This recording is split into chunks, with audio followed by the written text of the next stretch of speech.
오늘 은혜 받을 하나님의 말씀은 사도행전 13장 1절부터 3절까지 있는 말씀. 우리 함께 봉독하시겠습니다. 안디옥 교회에 선지자들과 교사들이 있으니 곧 바나바와 니게르라 하는 시므온과 구레네 사람 루기오와 분봉왕 헤롯의 젖동생 사울이라. 주를 섬겨 금식할 때에 성령이 이르시되 내가 불러 시키는 일을 위하여 바나바와 사울을 따로 세우라 하시니, 이에 금식하며 기도하고 두 사람에게 안수하여 보내니라. 아멘. 기도하시겠습니다. 전능하신 아버지 하나님, 하나님께서 이 땅에 교회를 주셨습니다. 하나님께서 이 땅에 교회를 주시며 이제는 고착된 건물이 아니라 예수 그리스도를 인격적인 구주로 만난 개개인이 교회라 하셨습니다. 하나님 아버지, 이 교회된 심령 성령으로 잉태되어 성령으로 해산한 교회 되게 하여 주시옵소서. 그래서 이 역사의 끝자락에 성령의 불세례를 받은 자로 부정함이 없는 아버지 하나님 그리스도의 증인되어 살 수 있도록 역사해 주시옵소서.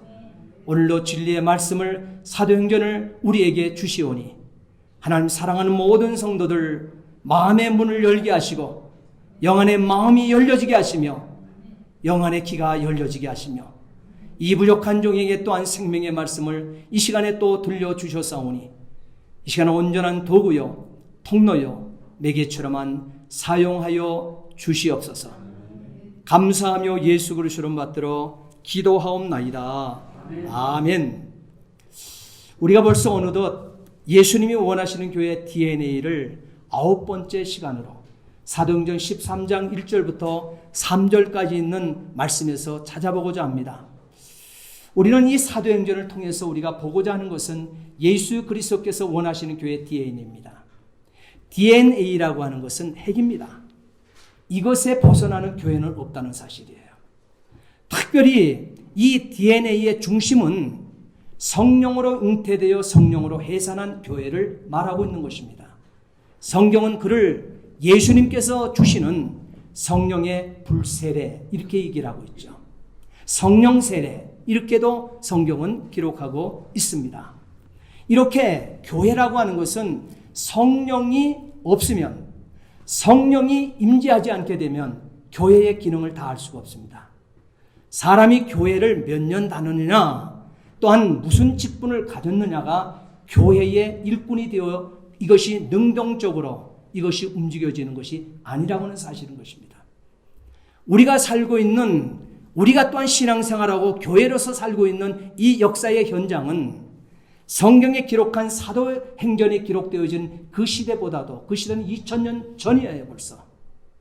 지금 우리가 교회로서 신앙생활하고 있는 이 역사의 현장은 이 말씀이 기록된 지 2000년이 지난 이 말씀의 끝자락에 신앙생활하고 있는 교회들이라는 사실을 여러분 기억하셔야만 하는 것입니다.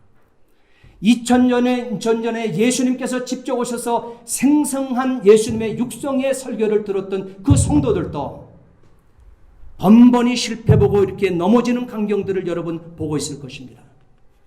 그런데 이제는 펼쳐진 하나님의 말씀, 우리 손에 들려진 이 66권의 말씀을 들고 신앙생활을 하고 있는 2000년이 지난 이 시대에 교회로서 저와 여러분들이 살아가고 있다고 하는 것은 대단히 위험한 상황 속에 살고 있다는 것입니다.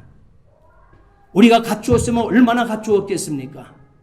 지식이 있으면 얼마나 지식이 있겠습니까? 성경을 읽었으면 얼마나 성경을 읽었고 성경대로 살아가고 있습니까? 우리가 세상 어둠 칠흑같이 또한 캄캄함이 어둠이 몰려오고 있는 교회를 향해서 공격하고 있는 이 시점에서는 교회는 진정 교회되는 것이 무엇인가? 조금 전에 찬양으로 우리가 하나님 앞에 영광 돌렸지만 포인트는 성령님입니다. 성령 하나님, 불세례를 받은 하나님의 사람이 되어지지 못하게 되어지게 되면 이 역사의 끝자락에는 성도가 성도 되어줄 수 없다는 사실이에요. 교회가 교회로서의 삶을 존재할 수 없고 교회로서 역할을 감당해낼 수 없다고 하는 사실인 것입니다. 왜 하나님께서 성령으로 잉태되어 성령으로 해산하는 교회를 교회라고 말씀해 주셨을까요? 바로 그것은 예수 그리스도의 증인되어 살아달라고 하는 이유 하나 때문에 그렇습니다. 성령으로 해산되어 성령으로 잉태되어 성령으로 해산한 교회 되어지지 못하게 되면 여러분 한 영혼이라도 주 앞에 인도할 수 있는 일을 여러분 일생에는 없을 것입니다. 비참한 것이죠. 그리고 주님 앞에는 반드시 계수를 한다 그랬는데 계수하게 되어질 때 우리 주인 대신 나를 구원해 주신 예수님께서 뭘 하실까요? 여러분 기억하게 되면 앞이 캄캄하지 않습니까? 예수님이 원하시는 교회는 땅끝까지 이르러 복음 전도하는 교회라는 점을 잊지 말아주셔야 됩니다. 이제 그 화려하고 성장했던 여러분 예루살렘 교회를 보세요. 짧은 기간에 대교회 되었습니다. 3만 교회를 능가하는 대교회가 되었습니다. 그러나 지금 이 시점에 지금 13장 말씀을 우리가 펴들고 있는 이 시점에 그렇게 화려하고 성장했던 3만 명이 넘는 대교회를 이루었던 이 예루살렘 교회는 없어졌습니다. 여러분 없어졌습니다. 한 번 베드로의 설교에 3천 명이 회개하고 돌아오고 5천 명이 회개하고 돌아오던 그 역사의 현장에 세워졌던 그 예루살렘 교회가 오늘 본문 사도행전 13장 말씀이 선포되고 있는 이 시점에 예루살렘 교회는 없어졌다고 하는 사실인 것입니다. 어떻게 하루에 3천 명씩 예수를 믿었고 남자만 5천 명 믿고 허다한 수가 예수를 믿어 대략 계산하면 3만 명이 넘었던 대형 교회가 고난받고 박해를 받는다고 해서 뿔뿔이 예루살렘 교회에 성도 하나 남지 않고 다 흩어져 버리고 예루살렘에 남아있었던 자는 12사도밖에 없었다는 것은 성경을 기록하고 있습니다. 여러분 어떻게 이런 일이 일어날 수 있을까요? 그런데 성경은 기록해서 역사에 그 역사가 분명히 있었다고 기록하고 있습니다. 왜 이 사태가 벌어졌을까요? 사도행전 전체를 이루는 사도행전 1장 8절 하나님의 핵심 천재를 잃어버렸기 때문에 그렇습니다. 오직 성령이 너희에게 임하시면 너희가 권능을 받고 예루살렘과 온 유대와 사마리아와 땅끝까지 이르러 내 증인이 되리라 하시니라. 교회 본질 아닙니까? 교회 본질을 지켜 순종하는 교회가 되었다 하게 되면 사도행전 8장 1절 말씀에 기록된 비참한 고난과 박해, 이거 받기 전에 말이에요. 흩어지기 전에 그렇게 성장했던 예루살렘 교회가 땅끝까지 나가는 귀한 사명 감당했을 텐데 말입니다. 안타깝기 짝이 없는 거예요. 같은 성도로서 안타깝지 않습니까? 성령으로 잉태되어 성령으로 해산한 교회 되어서 순식간에 말씀을 들을 때마다 3,000명, 5,000명이 뒤집혀져서 3만 명이 넘는 대교회를 이루어 놓는데 그 교회가 흔적도 없이 다 없어져 버렸다는 거예요. 사도행전 1장 8절 말씀을 놓치는 까닭의 말입니다. 그러나 교회는 안타까워만 하고 머뭇거릴 시간이 없습니다. 우리는 계속해서 사도행전을 써내려가야 할 사명을 맡은 자들이기 때문에 그렇습니다. 역사의 끝자락에 복음의 증인으로서 복음의 긴박성과 복음의 필요성과 복음의 중요성을 인식한 자 우리는 다 되어서 영적 비상사태를 선언할 수 있게 되기를 주의 이름으로 부탁을 드립니다. 영적 전쟁 말입니다. 우리는 영적 전쟁을 하는 현장에 서 있다는 사실이에요. 사느냐 죽느냐입니다. 그것도 영원히 사느냐 영원히 죽느냐의 문제가 저와 여러분들의 셋째 입에 달려있다는 사실이에요.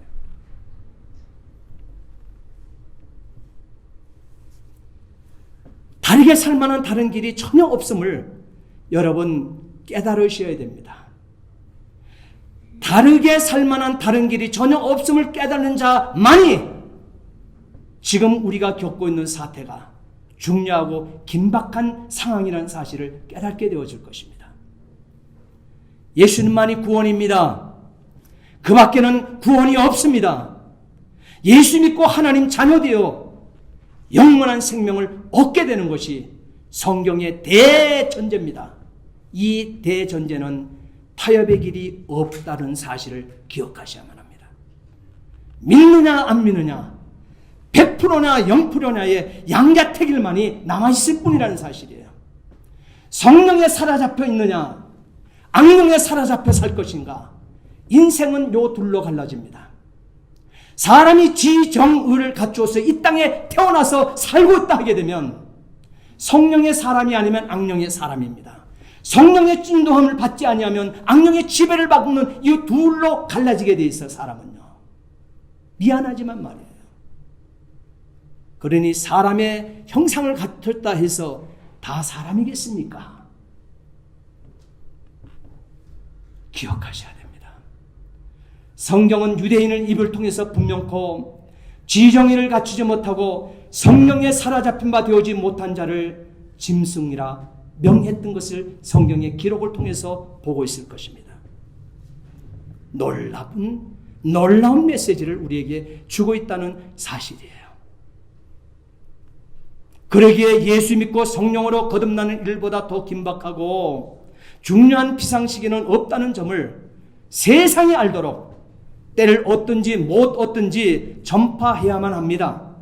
그것이 저와 여러분들이 사는 길입니다.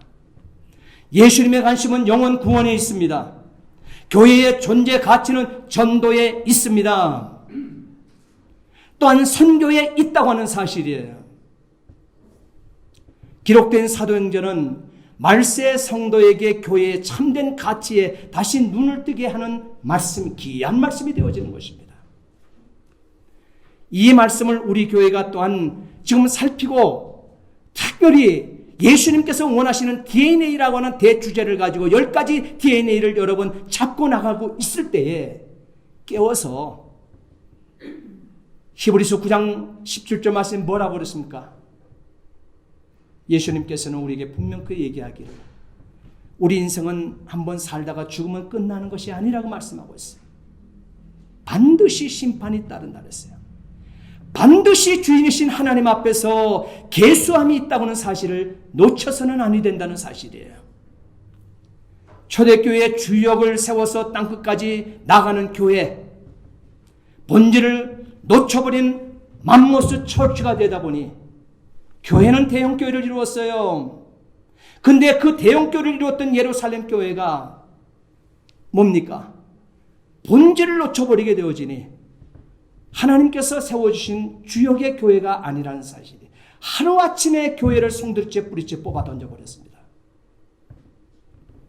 예수님이 원하시는 교회는 비록 작지만, 비록 왜소하지만 예수님의 정신과 바로 예수님의 소원을 펼쳐나가는 교회로, 성령으로 잉태되어 성령으로 해산한 교회로서 세계 선교의 꿈을 꾸며 영혼을 품었던 안디옥 교회였다는 점을 여러분 도전받으시기 바랍니다.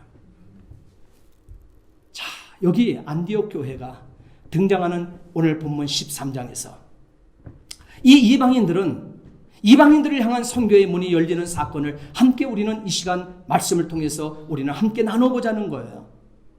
오늘 읽었던 1절부터 3절까지 말씀 보세요. 이 말씀 속에 세계 선교의 본질이 무엇인가가 담겨 있잖아요. 그리고 하나님은 어떻게 세계 선교를 일으키시는가? 그리고 하나님은 세계 선교를 일으키실 때 어떤 원칙과 어떤 방법들을 사용하시는가? 그 말씀이 요약되어 있는 것을 오늘 1절부터 3절에서 만나게 되어지는 것입니다. 1절, 2절 함께 읽겠습니다. 안디옥 교회에 선지자들과 교사들이 있으니 곧 바나바와 니게르라 하는 시므온과 구레네 사람 루기오와 분봉왕 헤롯의 젖동생 마나엔가 및 사울이라. 주를 섬겨 금식할 때에 성령이 가라사대 내가 불러 시키는 일을 위하여 바나바와 사울을 따로 세우라 하시니. 엄청난 말씀이죠. 근데 여기 보세요. 안디옥 교회에는 5명의 영적 지도자가 기록되고 있어요. 5명의 영적 지도자가 그리스도인이라고 하는 최초의 이 말씀을 받게, 별칭을 받게 되지는 교회를 이루게 한 장본인들이 5명의 지도자들입니다. 그 5명의 영적 지도자들이 주님을 섬겨 금식할 때 성령님이 말씀하십니다. 이렇게 선교는 나의 작품이 아니라는 사실을 오늘 본문이 분명히 말씀하고 있습니다. 선교는 나의 작품이 아니에요. 성령님이 말씀하시는 것입니다. 요나서 1장 2절 말씀해 보게 되면 아미떼의 아들 요나에게 하나님의 말씀이 임하니라. 하나님의 말씀이 임하니라 그랬어요. 너는 일어나 니느웨로 가서 저 큰 성읍을 향해서 외쳐라. 이렇게 명하셨습니다.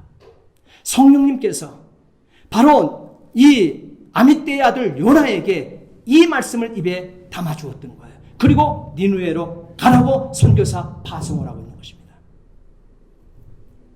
이를 보아도 요나가 선교의 주체가 아닌 것을 발견하게 되어집니다. 하나님의 선교의 주체이심을 보게 하심인 것입니다.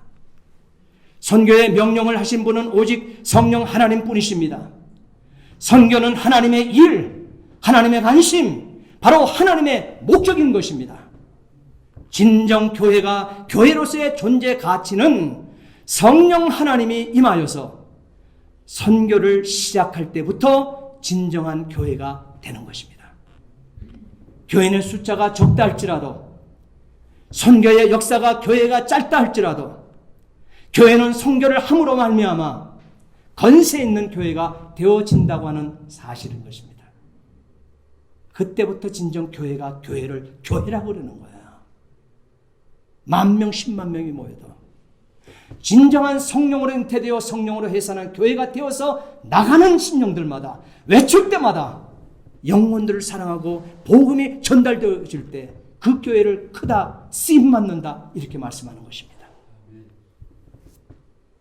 바로 그 교회가 예수님께 붙은 안디옥 교회였습니다. 우리는 모델이 있습니다.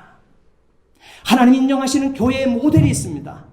이 교회 모델대로 따라가면 우리는 동일한 하나님 앞에 칭찬받게 되어 있습니다. 동일한 교회 부흥을 가져오게 되어 있습니다.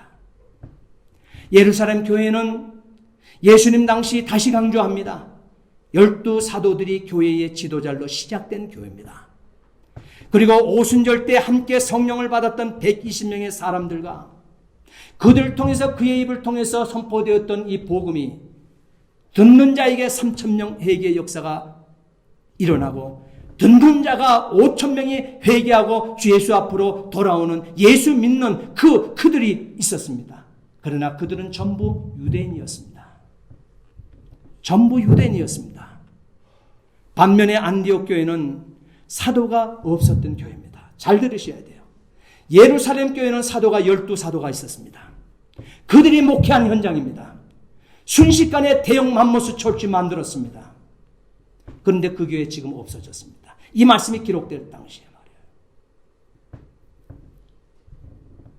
많은 역사 풀어왔던 교회가 되었어요. 분명히. 그러나 안디옥 교회는 사도가 한 명도 없었던 교회입니다.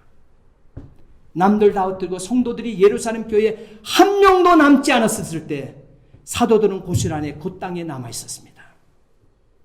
성도들 따라 움직이지 않았습니다. 무엇을 얘기하는 것입니까? 12 사도 중 한 사람도 이방인 세계로 가지 않았다는 사실이에요. 단지 안디옥 교회 지도자는 선지자들과 교사들로 쓰임받고 있는 5명이었다고 성경은 분명히 기록하고 있어요.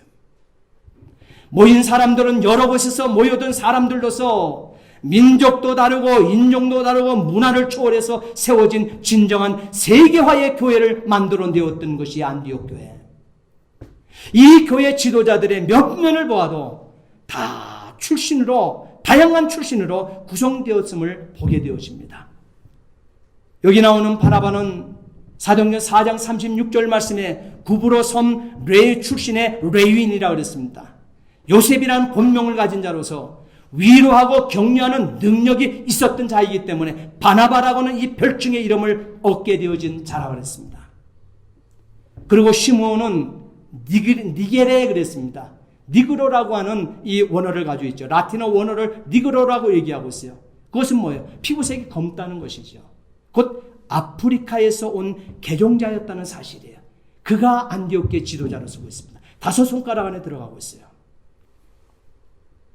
그리고 구레네 사람 루기오가 나오고 있습니다. 이 루기오는 이 구레네 지방에 온 로마 문화권에서 로마의 영향을 강하게 받고 있는 사람인 것입니다. 그리고 헤롯의 젖동생 마나엔 그랬습니다. 이 마나엔은 여기서 헤롯은요 세례 요한의 목을 어떻게 베어서 죽인 바로 그 헤롯을 얘기하고요. 그 헤롯의 젖동생이라고 했어요. 다시 말하면 권력층, 당시의 최고의 권력층에 속해 있는 그 분위기 안에서 자란 사람이었다는 거예요. 이렇게 안디옥 교회는 이런 다양한 부류의 사람들이 예수 그리스도의 이름으로 모여 선지자와 교사로 섬기는 지도자로 모인 것입니다. 이들이 모여서 교회에서 한 일이 무엇입니까? 우리가 읽었던 2절 말씀에 보게 되면 첫 번째 주를 섬겼다 그랬습니다. 주님을 섬겼다고 하는 것은 주님께 봉사했다는 말이에요. 그들은 서로 유기체된 교회를 위해서 봉사했다는 사실이에요. 우리의 삶이 주님께 봉사하는 그런 삶 되시기를 바랍니다. 교회는 봉사하는 거예요. 이렇게 우리의 신앙이라고 하는 것은 주를 섬기는 삶인 것입니다. 예수님 잘 믿는다고 하는 것은 복음을 위하여 살아내는 삶을 말하는 것입니다. 열심히 교회를 위해서 여러분 봉사하십시오. 힘이 닿는 대로 교회 지금도 늦지 않았습니다. 봉사하십시오.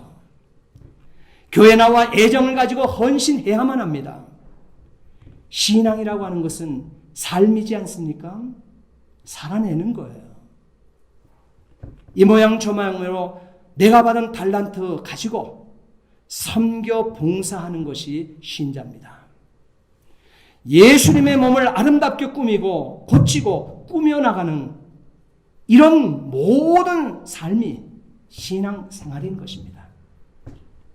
이렇게 예수님의 피로 가족되었으면 같이 수고하며 열심히 주를 섬겨가는 것입니다. 그러면 신앙이 생겨납니다. 또한 이들이 모여서 교회에서 한 일이 무엇입니까? 2절 말씀에 보게 되면 금식할 때에 그랬습니다. 이들은 모여서 금식하고 있었습니다. 교회를 위해서 금식하고 있었습니다. 성령이 우리 교회를 어떻게 쓰실까? 성령의 음성을 듣기를 원했던 것입니다.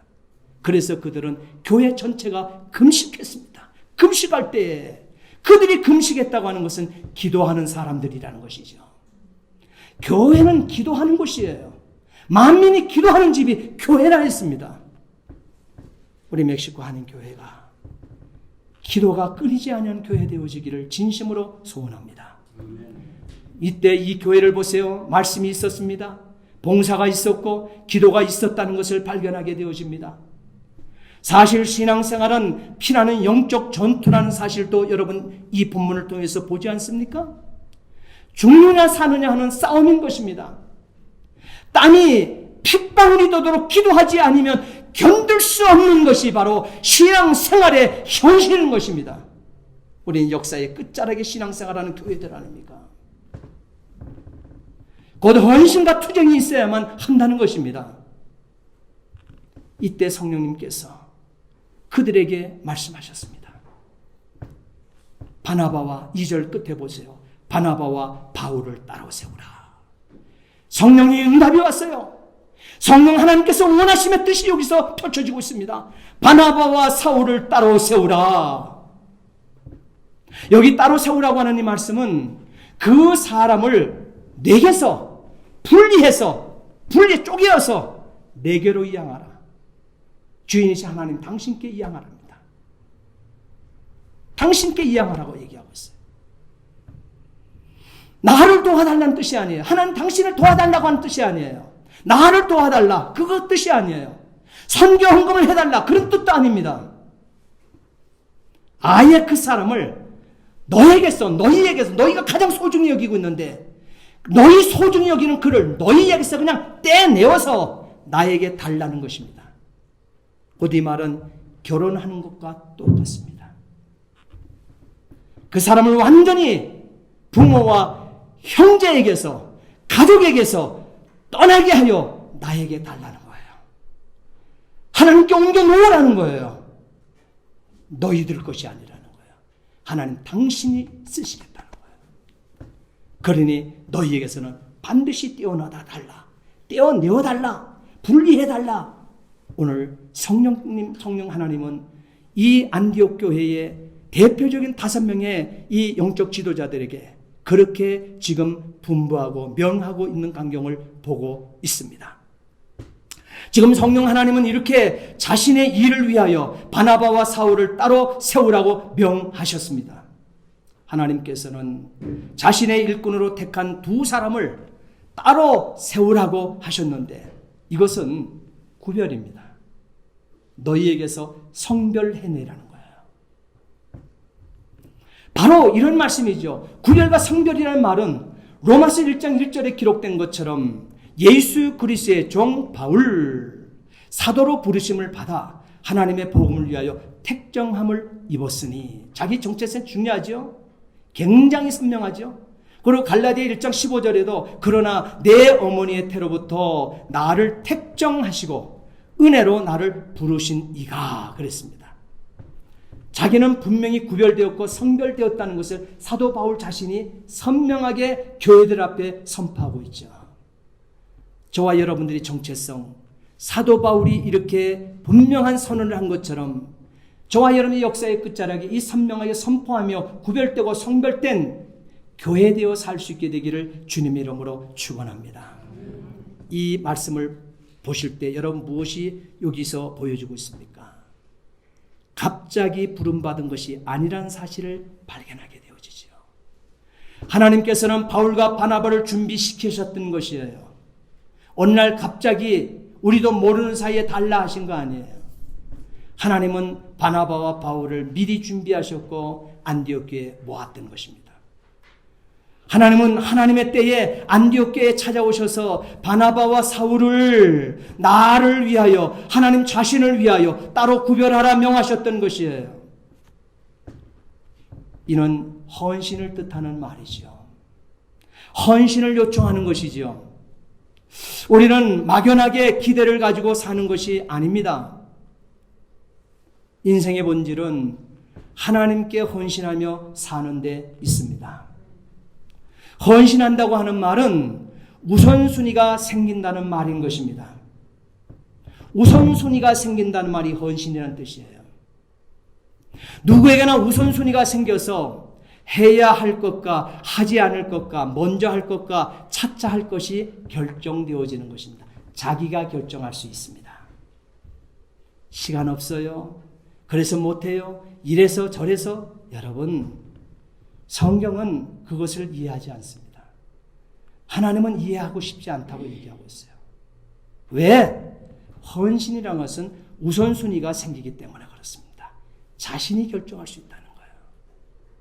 자신이 결정할 수 있다는 거예요. 저는 목회자로서 헌신했습니다. 헌신한 자는 자기 뜻대로 하지 않습니다. 여러분도 헌신하셨습니까? 여러분은 헌신하셨습니까? 하나님은 헌신자를 찾고 계십니다. 어떤 직업, 어떤 형편, 어떤 나이를 하나님 묻지 않습니다. 다만 헌신하라 하십니다. 헌신한 자만이 하나님의 일을 할 수 있기 때문에 그렇습니다. 헌신하면 이곳에 갈까 저곳에 갈까 고민하지 않아도 됩니다. 갈 길은 한 길밖에 없기 때문에 그렇습니다. 3절 읽겠습니다. 이에 금식하며 기도하고 2 사람에게 안수하여 보내니라. 이렇게 복음을 전한다고 하는 것은 헌신자, 헌신된 자로 인해서 가장 소중한 것으로 드려져서, 다시 말하면 곧 순교를 통하여 사막과 항무지 같은 동토에도 꽃을 피우고 열매를 맺게 하는 것임을 잊지 않기를 바랍니다. 이를 하나님께 명받은 안디옥 교회는 충격을 받았을 거예요. 당신의 얼마 지금 세워진 지가 얼마 되지 않냐고. 각 곳에서 각 민족들이 찾아오고 있는 이 혼란한 상태예요, 사실은요. 대교회는 되어가는데 거기에 담임 목사 바나바, 그리고 이제는 젊은 목사 이제 하나 데려왔는데 바울, 이 두 사람이 지금 1년 동안 출중하게 사역을 감당하는, 생명거로 헌신하며 감당하고 있는 거예요. 그런데 하나님께서는 이 시점에 이들을 뽑아가신답니다. 잠시 데려가는 것도 아니에요. 그냥 이들을 뽑아간다는 거예요. 그리고 남은 너희들 3명이서 알아서 하라는 거예요. 3명을 지도자 앞세워서 이 안디옥 교인들을 합력하여 선을 이루어 가라는 거예요. 충격 아닙니까? 교회가 무너질 수도 있는 상황인데, 교회의 앞으로의 그 날이 지금 암담한데, 특히 바나바와 바울 자신들 더욱더 놀랐을 것입니다. 또한 함께 동력하는 3명 역시 충격을 받았을 것입니다. 어떻게 보면 제일 좋은 부분만 싹싹 골라서 하나님께서 다 가져가시는 격이에요. 그렇지 않아요? 분명히 그렇습니다. 하나님께 내어놓는 것은 이렇게 가장 소중한 것으로, 다시 말하면 사르밧가브의 마지막 것으로 드릴 수 있는 것입니다. 그것을 하나님이 요청하시네요. 지옥 가는 우리 인생을 천국으로 옮겨놓으신 하나님께 하는 이 봉사와 이 헌신을 어찌 남은 짜투리 시간이나 또한 찌꺼기 시간을 들을 수 있겠는가, 이 말이에요. 이날은 이 일 때문에 빠져서 못하고 저날은 저래서 시간이 없고, 여러분, 이렇게 하나님 앞에 설 수 있는 교회는 아니죠. 분명 꼭 구원받은 하나님의 자녀를 하게 되면 교회는 그렇게 되어지면 안 되죠. 성경은 그렇게 사는 자를 교인이라고 말하고 있지 않습니다. 이런 삶은 헌신이 아니기 때문에 그렇습니다. 성경에 하나님께서 요청하시는 그리스도인의 삶은 이런 삶이 아닙니다. 인생은 누구나 우선순위를 자신이 결정할 수 있도록 하나님께서 지, 정, 의의 인격으로 지어주셨기 때문에 그렇습니다. 그러기에 제일 좋은 것, 소중한 것, 첫 열매, 곧 우선순위의 처음은 항상 하나님인 것입니다. 믿습니까? 우선순위는 뭐니 해도 하나님인 것입니다. 가장 좋은 것, 그것은 하나님 것입니다. 가장 시시한 것, 시간일 수도 있고 물질일 수도 있고 환경일 수도 있는 이것, 하나님께 드리는 법이 아니라고 성경 66권은 우리에게 분명히 가르치고 있습니다. 이 놀라운 사실을 짧은 인생을 살다 가면서 외면하고 여러 번 지나치시겠습니까? 소중한 것, 좋은 것, 하나님과 함께 하십시오. 여러분들의 생애에 가장 소중한 것이 무엇입니까? 안디옥 교회는 가장 소중한 동력자 바울과 바나바 두 사람을 내어놓으라고 하는 성령님의 음성 앞에 그들은 금식과 기도를 마친 뒤에 안수에서 하나님께서 원하시는 대로 하나님께 자신에게서 떼어서 하나님께 옮겨 놓았습니다.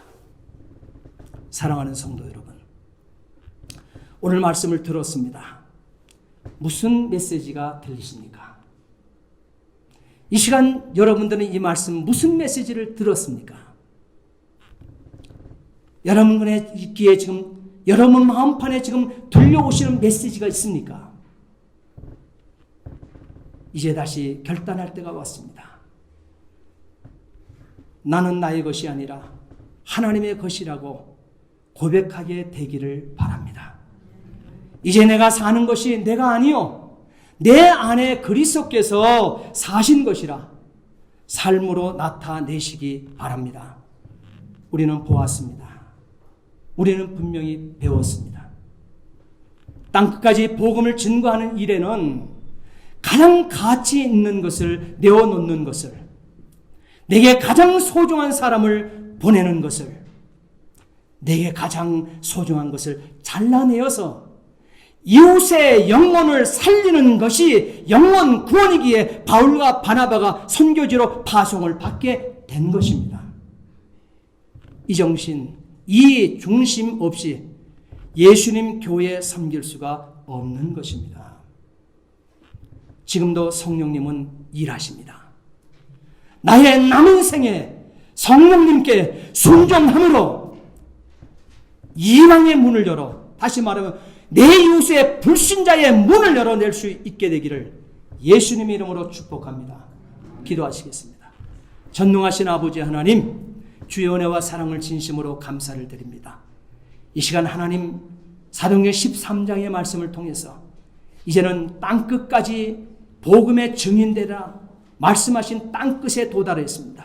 땅끝으로 출발하는 첫 시점에 하나님께서 안디옥교회 담임 목사 바나바와 바울을 그들의 유기체에서 떼어내어 하나님 당신이 붙들고 쓰시겠다 하십니다. 하나님 아버지, 이 말씀 앞에 안디옥 교회는 금식하며 기도하고 이들에게 안수하여 아버지 하나님 편에 자신에게서부터 떼어내어 하나님 앞에 돌려드렸습니다. 가장 귀한 것을 옮겨놓을 줄 아는, 배운 대로 순종되어지는 삶이 가는 아버지, 이 삶을 살아내고 있습니다. 하나님 아버지, 우리는 오늘 귀한 말씀을 통해서 분명한 것을 보았습니다. 그리고 우리는 배웠습니다. 땅끝까지 복음을 증거하는 일에는 가장 가치 있는 것을 내어놓는 것을, 가장 소중한 사람을 보내는 것을, 가장 소중한 것을 잘라내어 한 영혼을 살리는 곳에 바울과 바나바가 선교지로 파송되었던 것처럼 우리도 그렇게 살아낸 바 되게 하여 주시옵소서. 감사하며 예수 그리스도를 받들어 기도하옵나이다. 아멘.